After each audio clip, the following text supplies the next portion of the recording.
Hi, let us introduce you to the EARTHSHATTER Berserker build. Slams have great synergy with Warcries, mostly because they're too slow to run out of exertions, but generally deal more damage per hit than other types of attacks. Berserkers are not bound to slam slowly and carefully thanks to the Rite of Ruin, Crave the Slaughter and Warbringer passives. As a Berserker you will have high attack speed and many more exertions applied to your attacks, so you shouldn't run out of them. Almost all of your attacks are boosted with various buffs for combust on kill, more area of effect or double damage. Warcries that won't fit or do not exert are used manually.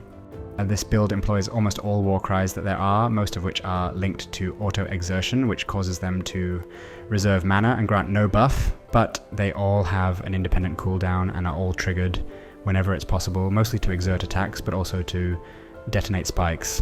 And the build uses Echoes of Creation Helmet that grants more damage per each individual exertion that affects your attacks, which adds up to a lot as you're using almost all the exertions. To withstand this self-inflicted damage you will need armor, endurance charges, and life regeneration.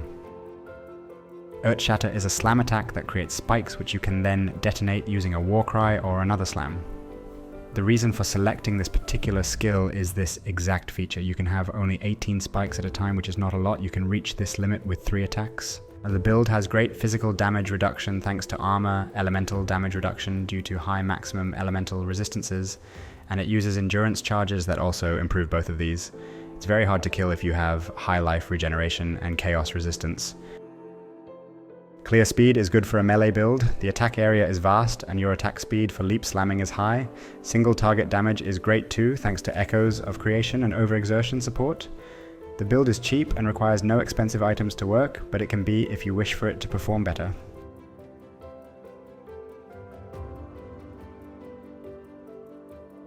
The only unique item that's exceptionally good is the Echoes of Creation helmet, which you'll have to get at some point.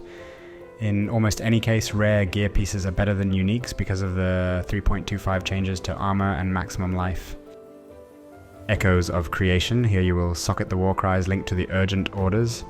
It grants up to 75% more damage if all 5 Warcries that can exert your attack do so. To withstand the self-inflicted damage, get some armor. The Eternal Struggle is quite good on its own with the amount of attributes it grants. It increases armor and possesses 2 Eldritch modifiers that can be extremely beneficial. Try to get one with Dominant Exarch for culling. You may implement Brutal Restraint mainly to get the required dexterity. Socket it near stamina. Melding of the Flesh. You're using a lot of rare jewels which may increase one of your maximum elemental resistance by 2% each. Combined with the abundance of rare gear pieces, Eldritch mod on a body armor, Soul of Steel, Prismatic Skin, Nomadic Teachings, and small nodes nearby, you're able to reach 90% of all elemental resistances with no Purity aura. It just so happens that you don't have mana for any other aura than Pride. You might as well use Sublime Vision because of that. You're using Pride. Increased damage is the only good modifier on a Watcher's Eye. Marauder has tons of great passives you can snatch from other ascendancies with a pair of forbidden jewels. We have used Tukohama, but almost anything is good. And the build is very basic. It requires high maximum life, life regeneration, armor, chaos resistance, and if you feel like you can do better, maximum elemental resistances. The damage comes from a weapon. All you need there is high physical DPS.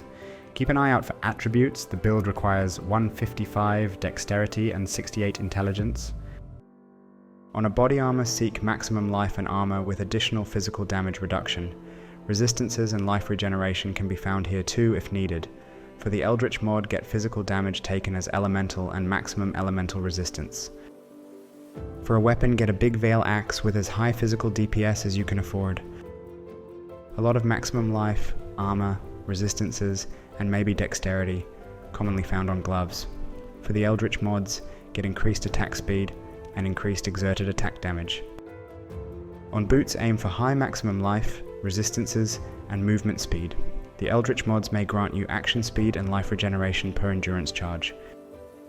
On the belt, again, seek maximum life, resistances, and maybe life regeneration or armor.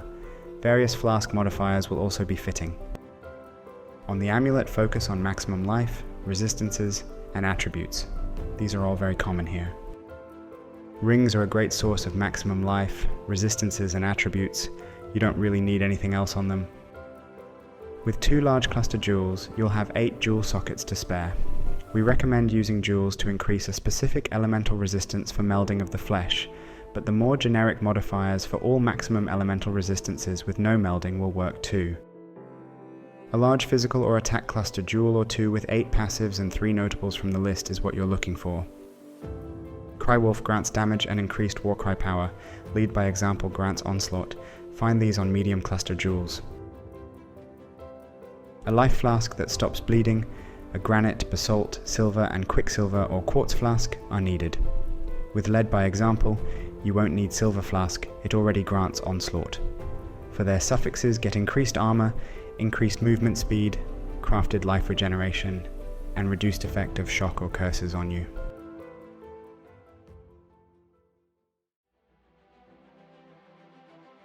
Earthshatter, a slam that creates spikes, later detonated with Warcry to deal a fair amount of damage. Link it up to overexertion, melee physical damage, brutality, pulverize, and fortify support gems.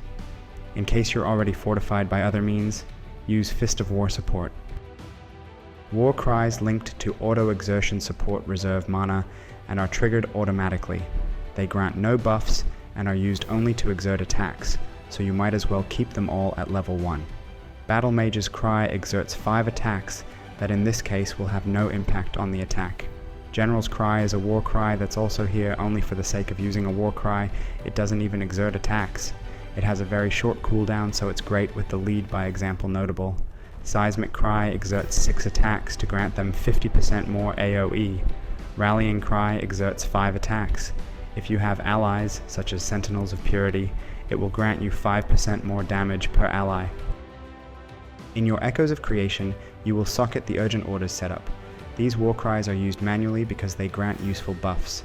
Intimidating Cry and Infernal Cry can be swapped with war cries in the auto-exertion setup, or added in there if you have another 6-link. Enduring Cry grants endurance charges and regenerates life. Use it often. Intimidating Cry exerts 2 attacks and causes them to deal double damage. It's the most potent exertion. The buff increases your movement speed. Infernal Cry exerts 6 attacks. The first exerted attack triggers Combust on hit. Combust deals fire damage based on enemy's maximum life. The buff grants fire damage as extra physical damage. Molten Shell prevents a portion of hit damage before it expires or can absorb no more. Link it up with cast when damage taken. You take a lot of damage constantly to yourself, so it will proc often. Leap Slam is a movement attack to move faster and jump over rocks and ledges. Link it with faster attacks, maim, and life tap. Enemies maimed with it will take increased physical damage. Use Blood Rage for life leech, more attack speed, and frenzy charges on kill. With Pride, nearby enemies take increased physical damage. This effect is double as effective after 4 seconds of continuous exposure. Vulnerability. Cursed enemies take 30% increased physical damage.